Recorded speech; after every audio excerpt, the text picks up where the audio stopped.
آج کی ویڈیو میں آپ زیارات کریں گے بلد، سامرا، بغداد اور کاظمین کی۔ پرچم کشائی کربلا کے بعد ہم لوگوں نے رخ کیا بلد اور سامرا کے لیے۔ اس کے لیے ہم نے ٹیکسی بک کی اور ہائی وے سے ہوتے ہوئے ہم بلد کی جانب جا رہے ہیں۔ راستے میں گاڑی میں فیول ریفل کروایا۔ فیول ریفل کروانے کے لیے ڈرائیور کو خود اتر کر اپنی گاڑی میں فیول ریفل کرنا ہوتا ہے اور یہاں پر موجود اٹینڈنٹ کو اس کے پیسے پے کرنے ہوتے ہیں۔ مصطفیٰ جو کہ ایک عراقی کیب ڈرائیور ہیں، ان کے ساتھ ہم اس وقت بلد جا رہے ہیں۔ بلد پہنچنے کے بعد یہ حرم کا انٹرنس ہے اور یہ حرم ہے جناب سید محمد علیہ السلام کا۔ سید محمد علیہ السلام وہ ہستی ہیں جن کو بہت ہی زیادہ جلالی سید مانا جاتا ہے عراق میں، اور یہ امام زمانہ امام مہدی علیہ السلام کے چچا ہیں اور جناب حسن عسکری امام حسن عسکری علیہ السلام کے بھائی ہیں۔ ان کے بارے میں یہ کہا جاتا ہے کہ ان کی دربار میں جب بھی کوئی اپنا مسئلہ لے کر اپنی حاجت لے کر پیش ہوتا تھا تو یہ اسی وقت اس کا فیصلہ کر دیا کرتے تھے۔ جناب سید محمد علیہ السلام نے دشمنان اہل بیت کو واصل جہنم کیا۔ سید محمد علیہ السلام کو ثانی عباس علمدار علیہ السلام بھی کہا جاتا ہے کہ یہ دوسرے عباس ہیں۔ سید محمد بہت ہی جلالی شخصیت کے مالک تھے اور ابھی تک یہ کہا جاتا ہے کہ یہاں پر اگر کوئی جھوٹی قسم یا وعدہ کیا جائے تو اس کی سزا آپ کو بہت جلد مل جاتی ہے۔ سید محمد علیہ السلام کے دربار میں حاجات اور منتیں بہت جلدی پوری ہوتی ہیں، اور منت پوری ہونے والے کو یہاں پر ایک بکرا یا دمبا ہدیہ کرنا ہوتا ہے، جو کہ ادھر کی اطراف سے ہی آپ کو مل جاتا ہے۔ بکرا یا دمبا خریدنے کے بعد اسے ذبح کیا جاتا ہے اور اس کا گوشت یہاں پر لنگر اور نیاز میں شامل کر لیا جاتا ہے۔ اس وقت جو آپ زری دیکھ رہے ہیں وہ جناب سید محمد علیہ السلام کی ہے، جو کہ 11ویں امام حسن عسکری علیہ السلام کے بھائی اور امام زمانہ علیہ السلام کے چچا ہیں۔ بہت ہی خوبصورت زری ہے، اور آپ دیکھ رہے ہیں کہ اس میں جو روزہ موجود ہے اس کے اوپر بھی قرآن مجید رکھا ہوا ہے، اور یہ جو آپ مناظر دیکھ رہے ہیں اپنی ویڈیوز میں، یہ سید محمد علیہ السلام کے حرم کا وہ صحن ہے، وہ ہال ہے جس میں زائرین آ کر نماز ادا کرتے ہیں۔ ویسے تو معصومین اور جناب عباس علیہ السلام کی جو ہے 2 رکعت نوافل ہر زائر ادا کرتا ہے، لیکن سید محمد علیہ السلام کو بھی نوافل پڑھ کر یہاں پر ہدیہ کیے جاتے ہیں۔ اب آپ دیکھیں گے کہ آگے آیا ہوا قافلہ یہاں پر نوحہ خوانی کرے گا۔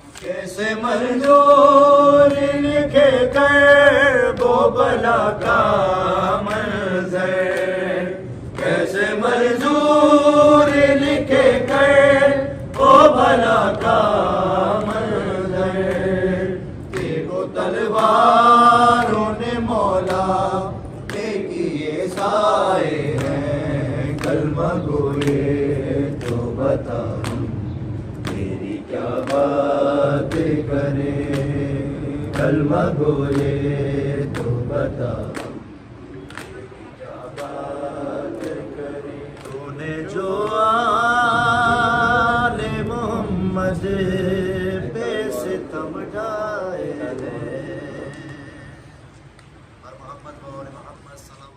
سید محمد علیہ السلام کی جو زیارت ہے اس پہ جو خاص دعائیں قبول کی جاتی ہیں، اس میں کہا جاتا ہے کہ اللہ تعالیٰ کے حکم سے یہاں پر اولاد کی دعا بہت جلدی قبول ہوتی ہے، اور بہت سارے لوگ یہاں پر آ کے اولاد کی دعا کرتے ہیں، اور میں نے خود بھی دیکھا ہے کہ بہت سارے لوگوں کی منتیں اور حاجات ادھر پوری ہوئی ہیں۔ سید محمد علیہ السلام کے روزے کے بعد اب ہم جا رہے ہیں سامرا۔ سامرا کے حرم میں 4 روزے موجود ہیں، جن میں سے پہلا روزہ امام زمانہ علیہ السلام کے دادا 10ویں امام علی نقی علیہ السلام جناب ہادی علیہ السلام کا روزہ موجود ہے۔ ان کے بیٹے 11ویں امام حسن عسکری علیہ السلام کا روزہ موجود ہے، ان کی بیوی امام زمانہ علیہ السلام کی والدہ جناب نرجس خاتون سلام اللہ علیہ کا روزہ موجود ہے، اور چوتھا روزہ جناب حسن عسکری علیہ السلام کی بہن اور 10ویں امام کی بیٹی جناب حکیمہ خاتون سلام اللہ علیہ کا روزہ ہے۔ یہ حرم کے آپ صحن کے مناظر دیکھ رہے ہیں جو کہ انٹرنس پہ موجود ہے۔ حرم کو داعش کی طرف سے 2 دفعہ مسمار کر دیا گیا، 1 دفعہ یہاں پر بلاسٹ بھی کیا گیا۔ اس کے بعد یہاں کا تعمیراتی کام جاری و ساری ہے۔ تقریباً پچھلے 6 سال سے میں یہاں پر خود سالانہ وزٹ کرتا ہوں اور میں خود دیکھ رہا ہوں کہ یہاں پر کنسٹرکشن کا کام جاری ہے۔ ابھی بھی مینار انڈر کنسٹرکشن ہے اور گنبد جو ہے وہ پورے طریقے سے کنسٹرکٹ ہو چکا ہے۔ گنبد کے نیچے ایک ہی زری میں چاروں روزے، چاروں مرکز موجود ہیں، جن میں سے 2 ائمہ اکرام کی ہیں اور 2 وہ خواتین ہیں جو کہ امام زمانہ علیہ السلام کی والدہ اور پھوپھی جان ہیں۔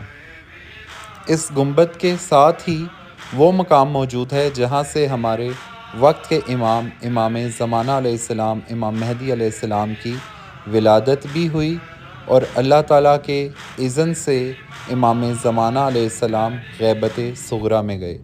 جب امام زمانہ علیہ السلام نے اپنی کم عمری میں ہی اپنے والد کا شہادت کے بعد جنازہ ادا کیا تو حکومت کے لائنوں نے یہ منصوبہ طے کیا کہ باقی ائمہ کی طرح امام زمانہ علیہ السلام امام مہدی کو بھی شہید کر دیا جائے گا، لیکن اللہ تعالیٰ کے حکم سے امام مہدی علیہ السلام نے ہمیشہ تا قیامت موجود رہنا تھا، جس کے وجہ سے امام مہدی علیہ السلام غیبت صغریٰ میں منتقل ہو گئے۔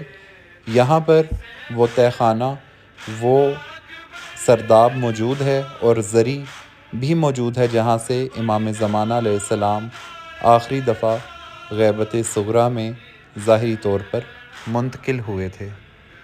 زائرین امام حسین علیہ السلام کے لیے یہاں پر خاص انتظام کیا جاتا ہے لنگر حسینی علیہ السلام کا۔ لنگر حسینی تمام زائرین کو یہاں پر ضرور پیش کیا جاتا ہے۔ اس وقت آپ زری کی مناظر دیکھ سکتے ہیں۔ اس خوبصورت زری میں 4 روزے موجود ہیں، جس میں امام زمانہ علیہ السلام کے والدین، ان کے دادا اور ان کی پھوپھی کی قبور موجود ہیں۔ زائرین یہاں پر نوحہ خوانی، مرثیہ خوانی کرتے ہیں، اپنی حاجات طلب کرتے ہیں، پرسہ پیش کرتے ہیں ان کی شہادتوں کا، معصومین علیہ السلام کی شہادتوں کا اور اولاد معصومین علیہ السلام کی شہادتوں کا۔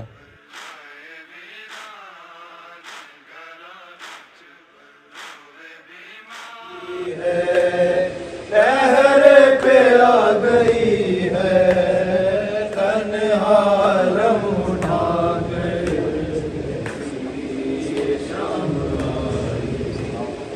اولاد سیدہ پر شام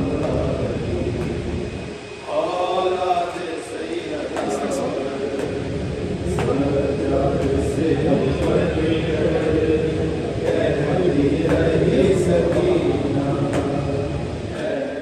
اسلام کی تاریخ میں کتنے سیاہ ترین دن ہیں کہ آل محمد کو چن چن کر شہید کر دیا گیا، جن میں امام اور اماموں کی صاحبزادیاں اور صاحبزادے موجود ہیں۔ اس وقت ہم سرداب کی جانب جا رہے ہیں جو کہ اس حرم کا تہہ خانہ ہے۔ اس تہہ خانہ میں وہ مبارک مقام موجود ہے جہاں سے ہمارے وقت کے امام مہدی علیہ السلام غیبت صغریٰ میں گئے۔ یہاں پر کافی سیڑھیاں اترنے کے بعد ایک بڑا ہال آتا ہے جس میں آپ نماز اور نوافل ادا کرتے ہیں، اپنی حاجات طلب کرتے ہیں۔ اس وسیع و عریض ہال کے بعد ایک گلی نما رستہ جاتا ہے جو کہ اس زری کی جانب ہے جہاں سے امام زمانہ علیہ السلام غیبت صغریٰ میں گئے۔ اس وقت میں ہال سے ہوتا ہوا اسی مقام کی جانب جا رہا ہوں۔ حرم کی جتنی بھی مینجمنٹ ہے وہ یہاں پر بہت ایکٹیولی اپنا رول پلے کرتی ہے، بہت ہی زیادہ صفائی کا خیال رکھا جاتا ہے، چیزیں بہت ویل آرگنائزڈ ہیں، جگہ جگہ پر سجدہ گاہ اور قرآن مجید کے ریکس موجود ہیں۔ یہاں پر زائرین نوا خوانی بھی کرتے ہیں، نوافل بھی پڑھتے ہیں، اللہ کی عبادت بھی کرتے ہیں اور اللہ سے اپنی حاجات بھی طلب کرتے ہیں، قرآن کی تلاوت بھی کی جاتی ہے۔ یہ زری جو آپ دیکھ رہے ہیں یہ وہ مقام ہے جہاں سے ہمارے وقت امام غیبت صغریٰ میں گئے تھے۔ اچھا، یہاں پر ایک سرداب سے سیڑھیوں کا مقام بھی جا رہا ہے جو کہ بہت قدیم لگتا ہے دیکھنے میں اس کی بھی آپ کو زیارت کرواتا ہوں، اور اس کو شیشے سے بند کر دیا گیا ہے۔ میرے خیال سے یہ وہ سیڑھیاں یا وہ مقام ہوگا جو کہ تاریخ میں ایک بہت ہی پرانا راستہ ہوگا، لیکن اس کی کنڈیشن کی وجہ سے اس وقت اس کو بند کر دیا گیا ہے، یا مے بی حملوں کے پہلے جو میں نے آپ کو بتایا کہ داعش کے حملے یہاں پر ہوئے ہیں اس سے پہلے یہ راستہ ہو اور اس کو پراپر یہاں پر سیل کر دیا گیا ہے، اور اب نیا راستہ بنایا گیا ہے جہاں سے زائرین سرداب کی جانب آتے ہیں۔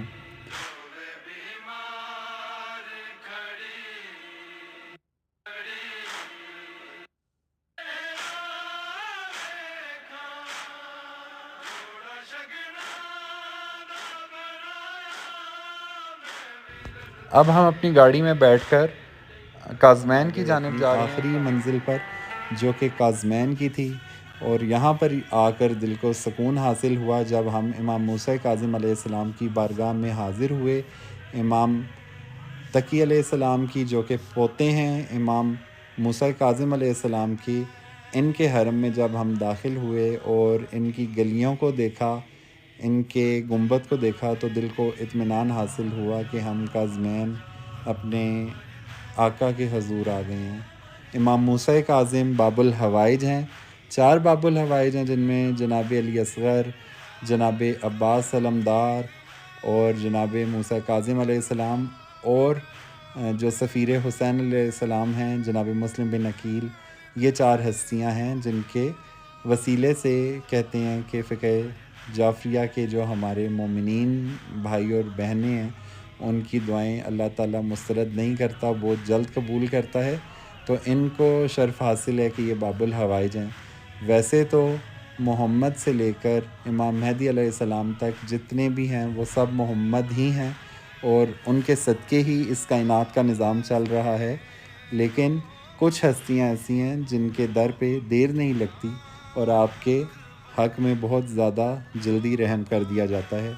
یہاں پر اندر موبائل الاؤ نہیں ہے۔ اگلی صبح اٹھا تو میری عادت ہے کہ میں جب بھی کسی حرم میں جاتا ہوں تو وہاں پہ پرندوں کو دانہ ضرور ڈالتا ہوں، اور یہاں پر بھی میں نے یہی کیا کہ صبح صبح بڑا پیارا ویو تھا امام موسیٰ کاظم علیہ السلام اور امام تقی علیہ السلام کے روضے کا۔